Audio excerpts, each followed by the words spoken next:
research, you know, varied life before the PhD, but now this is my place. So everyone loves a photo, so I just thought I'd put that up, and the session is, apparently my paper is called Communicating Nonviolence, so this is that. A couple of other slides, look, you're going to do an action. Oh, damn. You're going to have more photos than this. But anyway, that's all we're left with. So, policemen, if you're going to do some activism, there has to be police around, because they're a pillar of the, you know, obviously the system that you're confronting, but it has to be non-violent because they're not the problem. You want their support if the change is going to come. Anyway, on to my paper, and I'm going to speak quickly so that I can get through the words, because, you know, that's what counts. So the framework of my research is the anti-coal seam gas or fracking movement that formed in New South Wales, Australia's most populated state, between 2011 and 2015. And this campaign was strategic to resistance in its classic form and built broad public support for a disruptive, non-violent movement that confronted the mining industry in situ at the places it was going to mine, and eroded financial, political and social legitimacy for this, and I'll talk about why I define it as a regime shortly. From fragmented grievance, so just local, you know, protest and concern in 2011, the movement escalated to tens of thousands of active participants. And as well as blockades at mine sites, grassroots activists used media as a form of activist commitment to successfully disrupt elite power and remove pillars of support for the fossil fuel regime's pro-coal seam gas narrative. And that's really the thrust of my paper, how media in its own right can act as a form of grassroots resistance and struggles.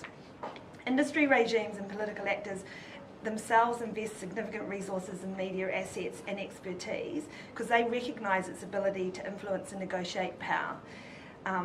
The mining industry in Australia, I think, has the most communications person out of any industry in Australia.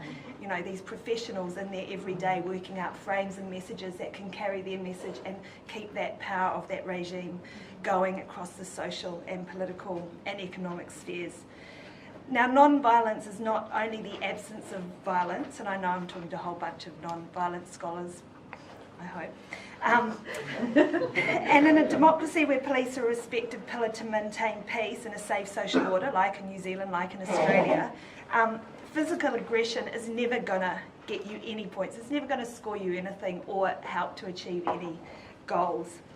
Non-violence is a method of resistance, as well as just the non-physical action, is actually the wielding of influence through the active process of bringing pressure to bear, even if it is emotional or moral pressure. And while there is no shortage of research into the communications opportunity of today's hybrid media system, I argue that, which is to make visible protest and dissent, the ontology as strategic resistance is still largely unexplored, and indeed strategic civil resistance scholars emphasise that media should not be over-exaggerated as a tool for movements, and that, direct quote, struggles for freedom, social justice and democracy can only really be won in the real world, not the virtual one.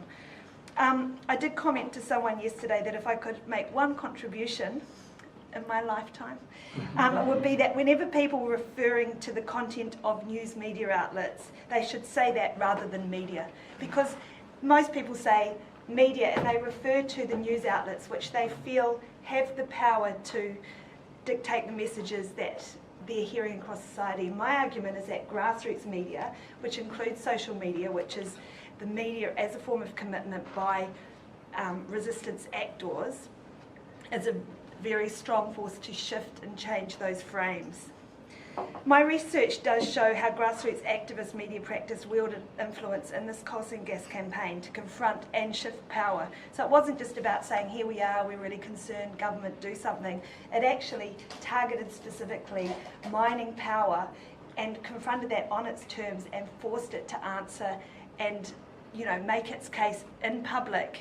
And of course it was unable to do that because the messages and the frames of water security and food security were so strong that everything it said turned that power, you know, of the mining industry, the mining regime, back on itself.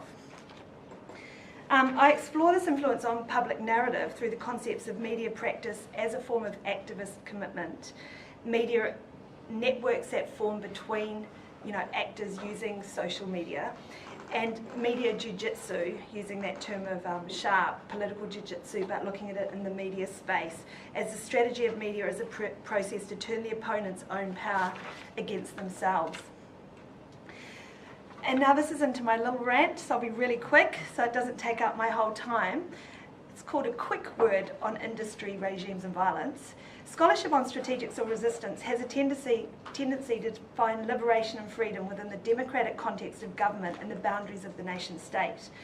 Chenoweth and Stefan, and it's shame that Erica Chenoweth couldn't be here because she is a mighty scholar in this area, argue that when they did their research into why nonviolence works, to show how it worked as the best form of resistance, they chose only anti-regime, anti-occupation and secession conflicts for their data set because these are more commonly associated with violence and social movements which they argue are for justice and human or civil rights.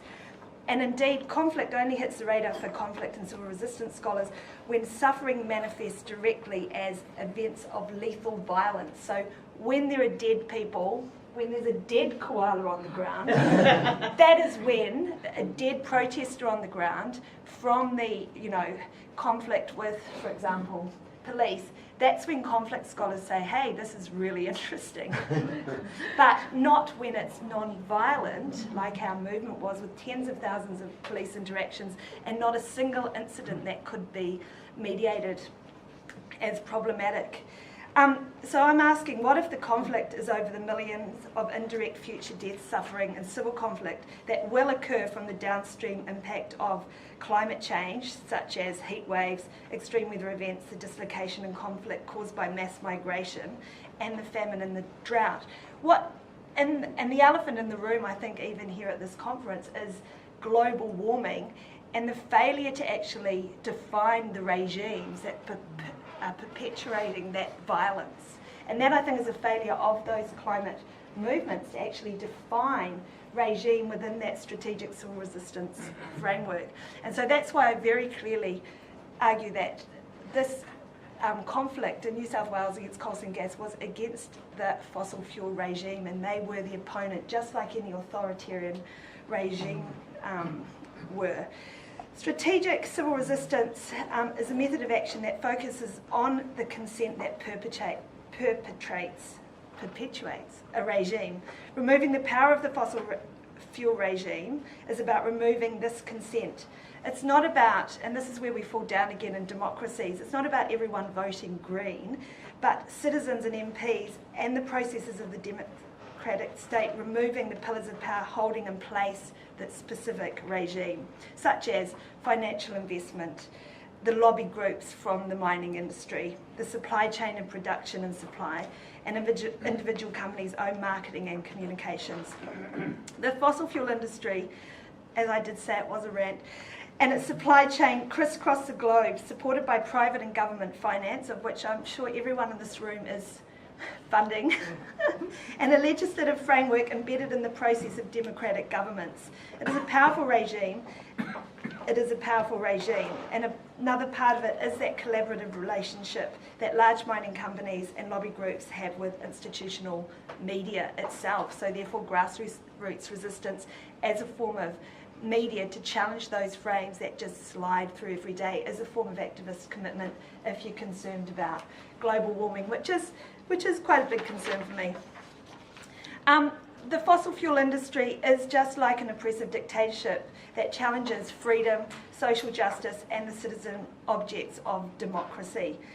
An activism of commitment that does not simply rail at the impact of global warming but removes the legitimacy and power of its perpetrators has never been so important. And activism and resistance is a commitment over time. It's not collectivism where you go, sign a petition or you go on a rally where, in your spare time. It is a commitment that you give up something else for, you put skin in the game for, to bring about the change. So now I'm on to my case study of grassroots media, just to show how it can work as, as resistance. Late on a Saturday evening, the Twitter account, this late on a December Saturday evening, the Twitter account at One Earth Media tweeted, "Queensland Police Force proudly brought to you by Santos," with a photo that clearly showed the logo of Santos, one of Australia's largest gas producers, imprinted on the side of a police car.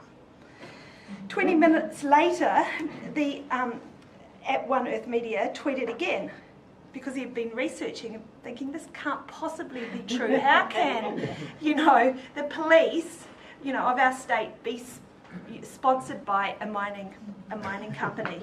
And so he tweeted again, "Santos Queensland Police Service, stay on track, Outback launch for real." This time the tweet included a link to a specific page on the Queensland Police website that showed the cars, so it was really a thing. The guy who tweeted was one of thousands of New South Wales citizens who was committing hundreds of hours of personal time to build this grassroots movement against coal seam gas. What was at stake, and he recognised this too, which is many of the activists did outside the water and food security issues, was not only the expansion of a fossil fuel industry in a world under the threat of global warming, but the food and water security. And I just want to say the coal seam gas campaign in New South Wales was very successful from a standing start when there were already a third of the state was covered by coal seam gas mining licences. So the campaign only started when this was already in place, approved by government fairly quietly. They ran 29 mining companies who had about 90 licences between them out of the state. They all said, yeah, we're not so sure anymore, we want to do it. And this was under the full federal government support, full state support, full support from the business pages and the finance industry. These companies decided that maybe, New South Wales wasn't such a good place to be. Building a social media network takes time, and the person who tweeted, as a form of activist commitment, had built a few thousand followers, during the campaign through his dissemination of rich content that made the case against the risks of coal seam gas. So he wasn't just tweeting protest photos, he was tweeting knowledge out and helping to make the case. So for example, the unknown chemicals used in fracking, the political donations of coal seam gas companies, which when you track them, it's quite interesting how donation comes, approval's given, another donation's given, and also the studies on the health impacts. And health is a really major mobiliser for people. They may not be interested in losing a wetland or global warming, but when they start understanding health impact, people really think, okay, we're not so sure about this, and the bystander public gets involved.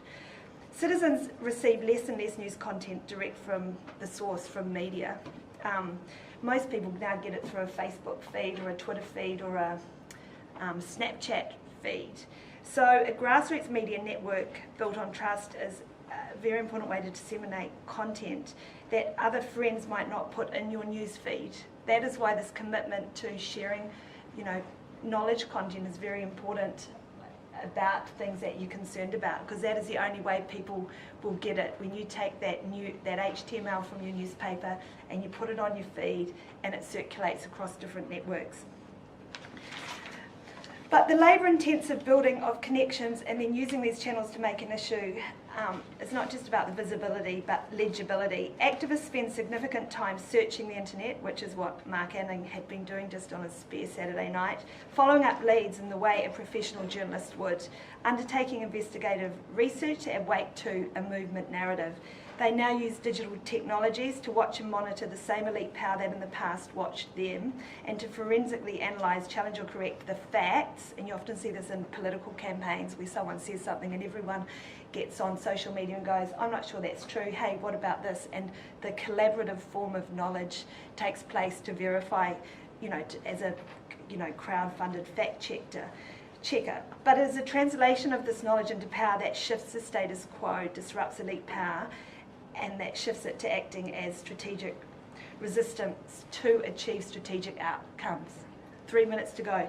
So very quickly, Anning's find was a powerful anti-narrative, police driving to arrest protesters in cars paid for by the mining company itself, whose interests they were protecting. But he wasn't connected to people who understood the context. Oh no, but if he wasn't connected to people who understood the context, didn't have a network who could retreat and create that heat jingle of content, it would have just disappeared like a lead balloon. And this is one of my, when I talk about media jiu-jitsu, it turns Santos's public promotion on itself, the sponsorship used as backlash against its donors. And in one response on Reddit, as the story escalated to a national concern and crossed from social media into national news, circulated for about a week before news media began to pick it up, one user wrote, "I didn't know or care about them," meaning Santos or coal seam gas or any of the protesters, until now anyway. Now I'm horrified at where their name has been placed and well aware of them. Win. So just to summarise, narrative and movement success. Narrative is critical to resistance or movement success. How you form and you make that storytelling. Influencing public discourse and how people talk about an issue is critical. The women's rights movement shifted the public narrative to create a new framework that promoted women's equality. So it changed the way people talk about women. You were no longer about to talk about women in a certain way, that they couldn't do things because they were women. And that's a very powerful thing that just goes right down into people's backyards. The gay rights movement changed the way homosexuality was talked about.